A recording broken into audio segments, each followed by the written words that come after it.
PDK-ja drejt një përçarje të re, apo përsëritet skenari i vitit 2014.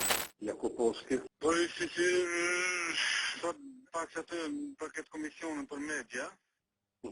Partia Demokratike e Kosovës, si duket, po i nënshtrohet një përçarje të re. Pas asaj, ku Fatmir Limaj e Jakub Krasniqi, dy aleat të ngushtë të Hashim Thaqit e Kadri Veselit, patën vendosur me ndarë rrugët me këtë parti dhe po ashtu me ish krerët e kësaj partie. E tëra kjo pas përgjimeve të klanit Pronto. Në atë kohë, PDK-ja u dëmtu, por jo edhe aq sa pritej. Pas dorëheqjes së Memlir Krasniqit nga pozita e kryetarit të PDK-s, konventa për zgjedhjen e kryetarit të ri është saktuar me 17 nëntor që i bie ditë hënë. Por jo të gjithë po pajtohen me konventën e PDK-s që është paralajmëruar pra për të hënën. Enver Hoxhaj, një mik i ngushtë i Hashim Thaqit, i cili në qeverisjen e tij pati disa pozita të rëndësishme në ekzekutiv, është i pakënaqur, ani pse për një kohë ishte edhe vetë kryetar i PDK-s. Enver Hoxhaj po thotë se duhet me prit edhe pak deri te konventa për kryetarin e ri, ani pse sipas statutit të partisë, konventa është në rregull.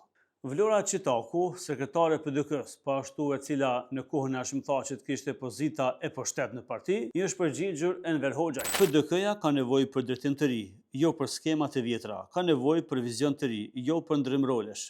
Ky është momenti për t'i hapur rrugën ndryshimit të vërtet. Kjo ishte një pjesë e shkurtër e Vlora Qitakut që është përgjigjur Enver Hoxhajt. Pas Hoxhajt ka reaguar edhe Ramiz Ladrovci, njeriu që e mposhti PDK-n në Drenas e që e la PDK-n me një komunë më pak, thuajse po raportohet se edhe është një nga arsyet pse Memlir Krasniqi dha dorëheqje. Pres që kandidati për kryetar të PDK-s ta ketë platformën dhe deklaratën politike, pres ta prezantojë kryesinë e ngushtë dhe të gjerë, e cila do të jetë e aftë të largojë qeverinë aktuale nga degradimi më tej i shtetit, ka shkruar Ladrovci. Por partia dikur më e madhe, tashmë opozitare PDK, nuk është hera parë që ka pakënaqësi. Siç e thamë edhe në fillim, Fatmir Limaj e Jakub Krasniqi, dy figurat kryesore të ushtrisë çlirimtare të Kosovës dhe të themelimit të Partisë Demokratike të Kosovës bashkë me Hashim Thaqin, i ndan rrugët për shkak të klanit Pronto, apo thënë ndryshe, për shkak të disa përgjimeve të publikuara ku Jakub Krasniqi ishte protagonist kryesor në bisedat mes Hashim Thaqit,